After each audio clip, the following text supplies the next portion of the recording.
Family, welcome back to my channel. ಇವಾಗ ನಾನು ಅದ್ವಿಕನ school ಬಿಡೋದಕ್ಕೆ ಹೋಗ್ತಾ ಇದ್ದೀನಿ. ಸೊ ನೋಡಿ, ಅವಳೇ ಇದನ್ನು ಮಾಡಿದ್ದು ನೀಟಾಗಿ ರೆಡಿ ಮಾಡಿದ್ದಾಳೆ.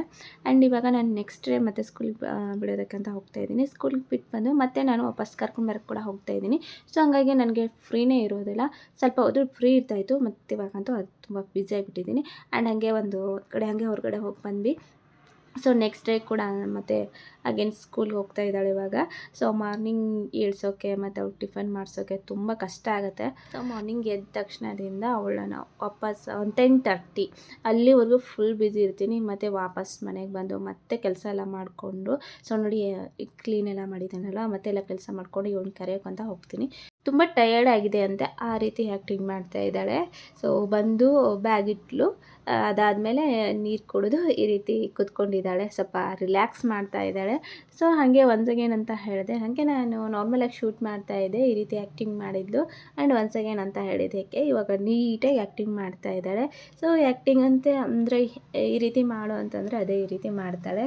ಸೊ ನೋಡ್ತಾ ಇರ್ಬೋದು ನೀವು. ಸೊ ವಾಪಸ್ ಮನೆಗೆ 1:30ಗೆಲ್ಲ ಬರ್ತೀನಿ. ಅದಾದಮೇಲೆ ಇವಳಿಗೆ ಅಂದರೆ ಮತ್ತೆ ಅಡುಗೆ ಪ್ರಿಪೇರ್ ಮಾಡಿ ಮತ್ತೆ ಅವಳಿಗೆ ಊಟ ಎಲ್ಲ ಮಾಡಿಸ್ತೀನಿ, ಅಥವಾ ಅವಳೇ ಮಾಡ್ತಾಳೆ. ಸ್ವಲ್ಪ ಹೇಳ್ತೀನಿ ಅವಳಿಗೆ ನೀನೇ ಮಾಡು ಅಂತ, ಇಲ್ಲ ಅಂತಂದರೆ ನಾನೇ ಮಾಡಿಸ್ತೀನಿ.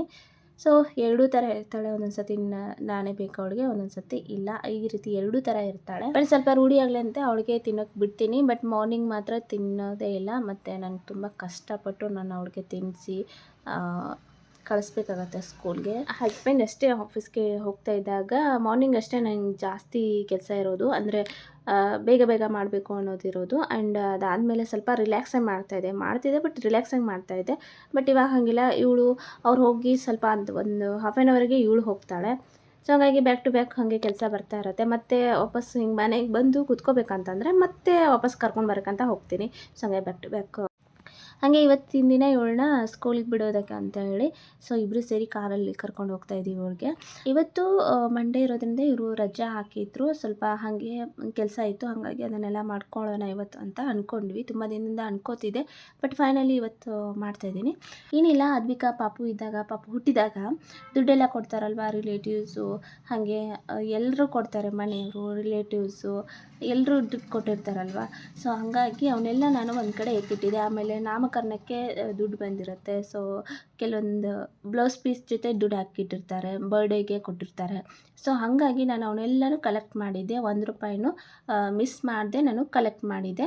ಸೊ ಹಾಗಾಗಿ ಇವಾಗ ನಾವು ಅದನ್ನು ಕ್ಯಾಲ್ಕುಲೇಷನ್ ಮಾಡ್ತಾಯಿದ್ವಿ. ಮುಂಚೆ ಒಂದು ಸತಿ ಕ್ಯಾಲ್ಕುಲೇಷನ್ ಮಾಡಿ ಹಾಗೆ ಇಟ್ಬಿಟ್ಟಿದ್ದೆ. ಮತ್ತು ಸೊ ನೆಕ್ಸ್ಟ್ ಏನು ಮಾಡಬೇಕು ಅಂತ ಹೇಳಿ ನಾನು ಅವಾಗ ಡಿಸೈಡ್ ಮಾಡಿ ಹಾಗೆ ವಾಪಸ್ ಇಟ್ಬಿಟ್ಟಿದ್ವಿ. ಸೊ ನನ್ನ ಹಸ್ಬೆಂಡು ಶುಕರ್ನೆಗೆ ಹಾಕೋಣ ಅಂತ ಹೇಳ್ತಾಯಿದ್ರು, ಬಟ್ ಆಲ್ರೆಡಿ ಅವಳದು ಅದನ್ನು ಮಾಡಿಸಿದ್ದೀವಿ. ಬಟ್ ನಂಗೆ ಬೇಡ, ನನಗೆ ಇದನ್ನು ಸಪ್ರೇಟಾಗಿ ನನಗೆ ಇಡಬೇಕು ಅಂತ ಇದೆ ಅಂತ ಹೇಳಿ ಸೊ ಇದನ್ನು ಬ್ಯಾಂಕ್ ಅಕೌಂಟ್ ಮಾಡಿ ಇದನ್ನು ಇಡಬೇಕು ಅಂತ ಹೇಳಿ ಬಂದಿದ್ದೀವಿ ಇವಾಗ.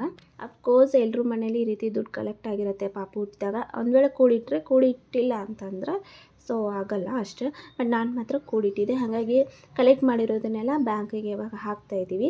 ಸೊ ಏನಾದರೂ ಒಂದು ಮಾಡೋಣ ಅಂತ ಹೇಳಿ. ಸೊ ಇನ್ನೂ ದುಡ್ಡಿದೆ, ಬಟ್ ನಾನು ಅದನ್ನು ಇನ್ನು ಆಮೇಲೆ ನೆಕ್ಸ್ಟ್ ನೋಡೋಣ ಅಂತ ಹೇಳಿ ಹಾಗೆ ಎತ್ತಿಟ್ಟಿದ್ದೀನಿ. ಮತ್ತು ಇನ್ನೂ ಸ್ವಲ್ಪ ಜಾಸ್ತಿ ಕಲೆಕ್ಟ್ ಆಗಲಿ. ಸೊ ಅದಾದಮೇಲೆ ಮೊಮೋಸು ಮತ್ತು ಮಸಾಲ ಪುರಿ ಎಲ್ಲ ತಿಂದ್ವಿ, ಮತ್ತು ಶಾಪಿಂಗ್ ಕೂಡ ಇತ್ತು ನಮ್ಮದು. ಸೊ ಹಾಗಾಗಿ ಅದೆಲ್ಲ ಮಾಡ್ಕೊಂಡ್ವಿ. ಮತ್ತು ನಾವು ಪಕ್ಷಿಧಾಮಕ್ಕೆ ಹೋಗ್ಬೇಕಂತ ಅಂದ್ಕೊಂಡಿದ್ವಿ, ಬಟ್ ಅದಾಗಲಿಲ್ಲ. ಈ ಒಂದು ಕೆಲಸ ಆಯಿತು. ಅದಾದಮೇಲೆ ನೆಕ್ಸ್ಟ್ ಡೇ ಸ್ಕೂಲಿಗೆ ಹೋಗ್ತಾ ಇದ್ದೀವಿ ನೋಡಿ.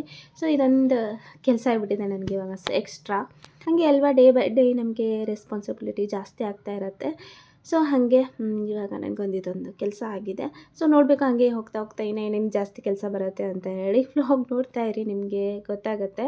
ಈ ವ್ಲಾಗ್ ಹೆಲ್ಪ್ಫುಲ್ ಅನಿಸಿದರೆ ಪ್ಲೀಸ್ ದಯವಿಟ್ಟು ಸಬ್ಸ್ಕ್ರೈಬ್ ಮಾಡಿ. Thank you.